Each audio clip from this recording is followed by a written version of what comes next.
Good morning. Welcome to Ramblings with Joe. Last week was a very eventful week with the killing of Charlie Kirk and then so many hateful people being unmasked as hateful. It kind of enlightened a lot of people who thought we lived in a different society than we do. One of the side effects of this society that we've created, the entitlement and the idea that everybody has a right to express their innermost thoughts and expect everybody to respect their ideology, who they believe that they have a right to be. One of the side effects is we're seeing people for who they really are on the inside. I don't know if that's a good thing. We're heading in a direction. It's going to get ugly. I'm praying it doesn't. I really am. I'm right there hoping that it's not going to get ugly. I watched a video last night, and it was a rabbi, and he was talking about, he got a few things wrong. Number one of the things he got wrong was that the shooter was raised in a household without limits. Well, from what I can tell, the shooter was raised in a very religious, conservative family.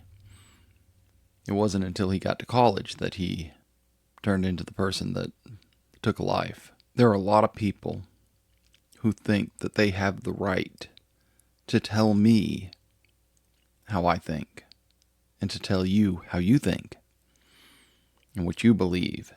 And if you don't believe the same thing they do, well, you must at least, at minimum, respect their beliefs and address them how they want to be addressed. Well, no, absolutely not.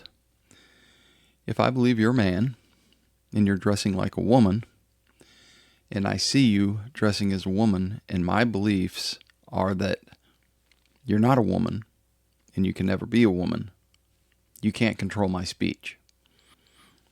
Freedom of speech means you hear the speech that you don't like. Is it fair? Life's not fair. Ask Charlie Kirk. This may be an awakening of sorts. This may be the right.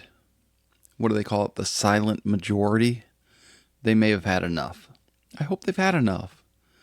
And I hope that it's a peaceful majority that comes into being. Because God help us all if it's not. It was a rough week.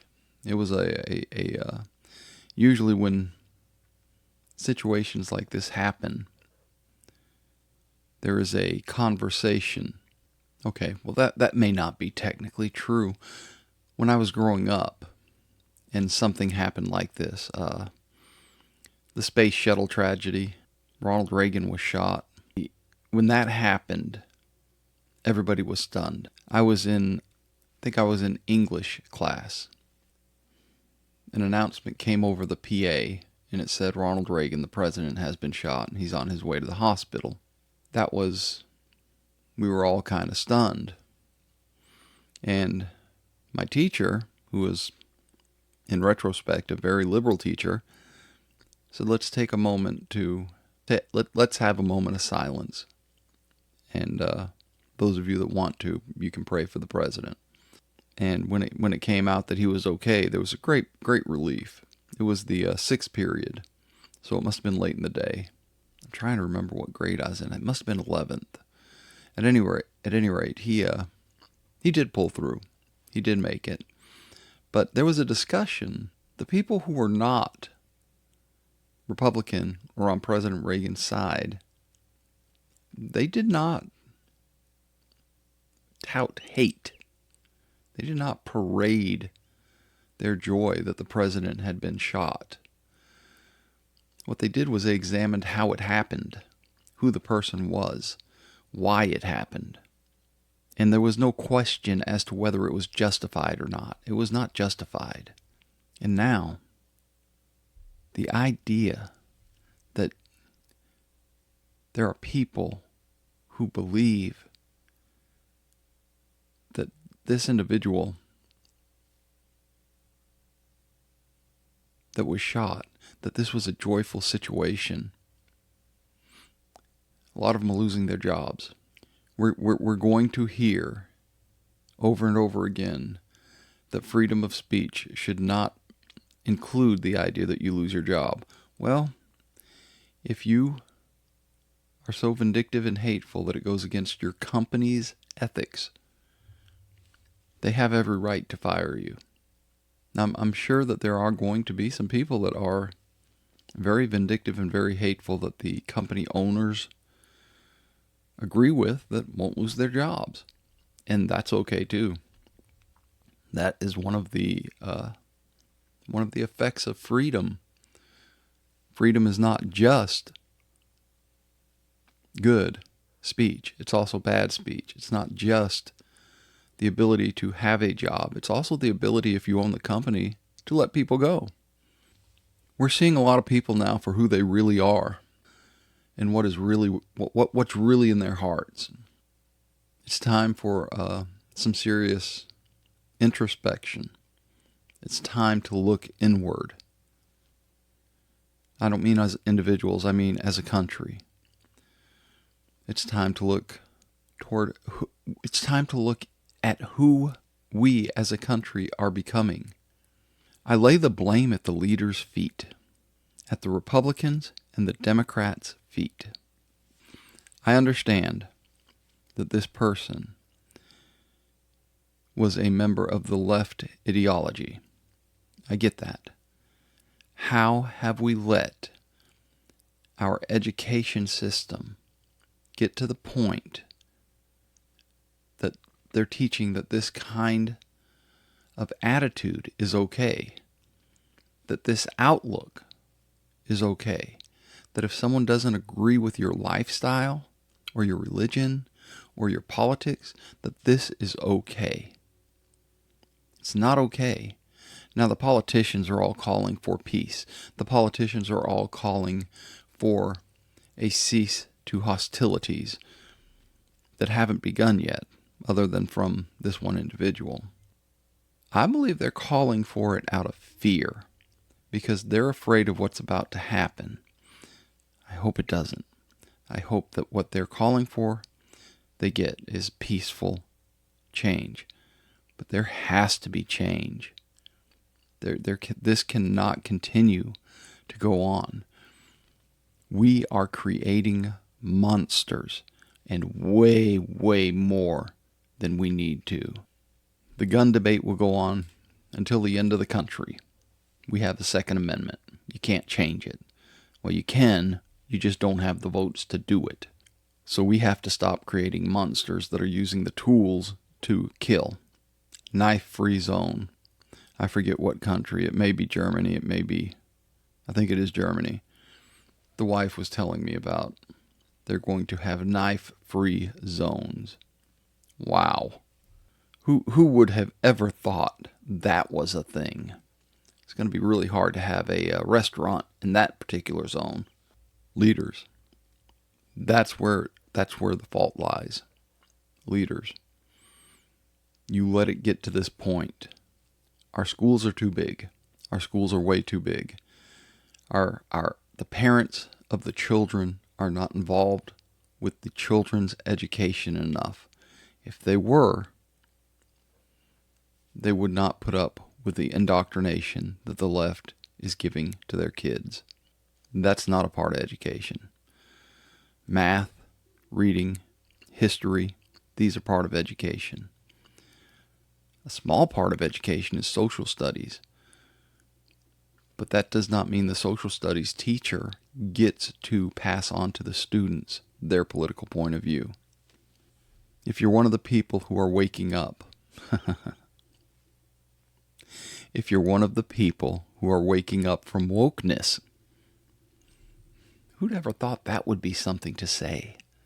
If you're a person who is waking up from wokeness, remember, peace.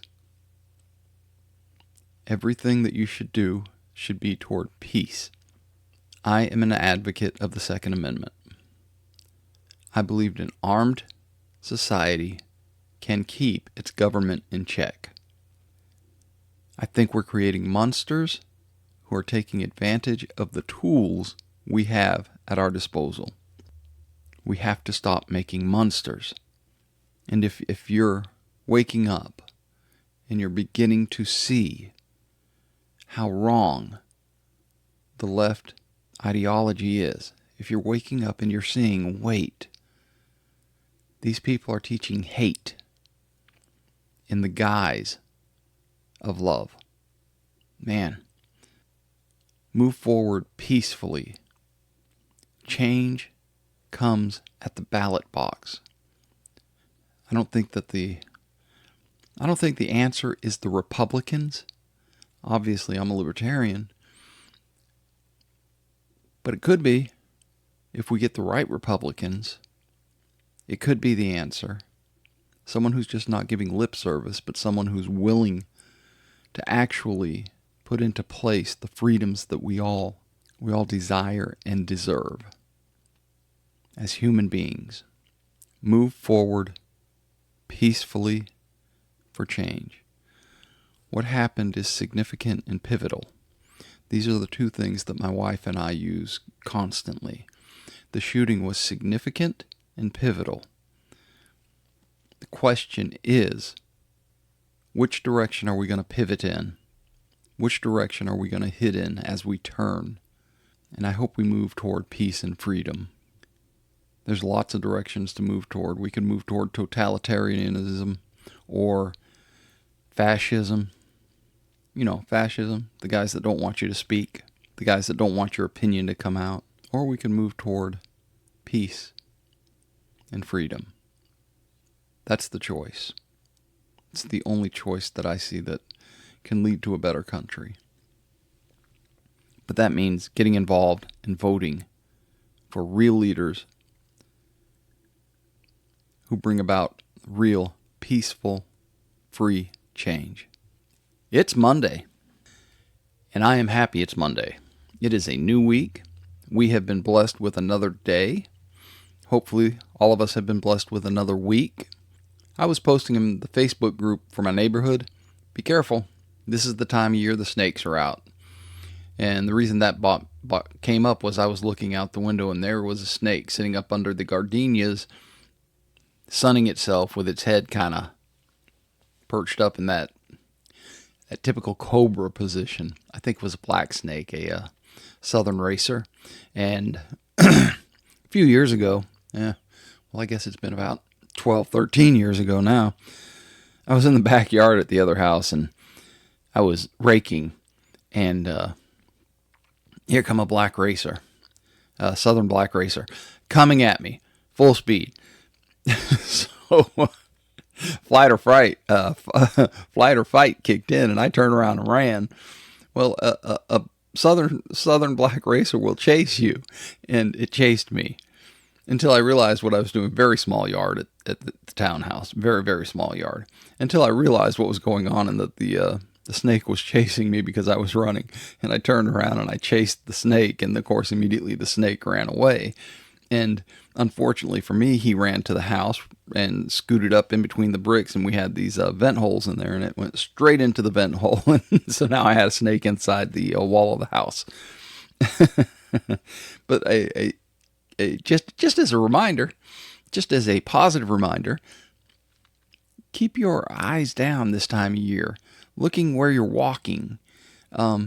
Be aware of your surroundings, absolutely, but don't forget, part of your surroundings is where you're putting your feet. Most snake bites happen because people step on them. Most snakes do not want anything to do with a mammal the size of a human. So watch where you're walking. Get a good layout of the land, because they're going to be out sunning themselves as the weather cools. Don't know where you're at, but here in the southern states, this is a thing. And snake bite season is upon us. We don't get a lot now. Most people understand, but keep an eye out for snakes. That story came to mind when I was posting about the about snakebite season and keeping your eyes out.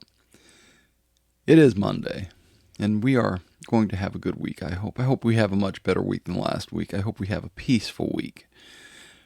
Last week was rough on everybody. Left, right, center, it doesn't matter. Last week was rough on everybody. This week, I am praying hard that we have a peaceful, uneventful week. I hope that you have a peaceful week. I hope you go out and have a great Monday. I hope you find peace, love, and dream. Until next time, ciao.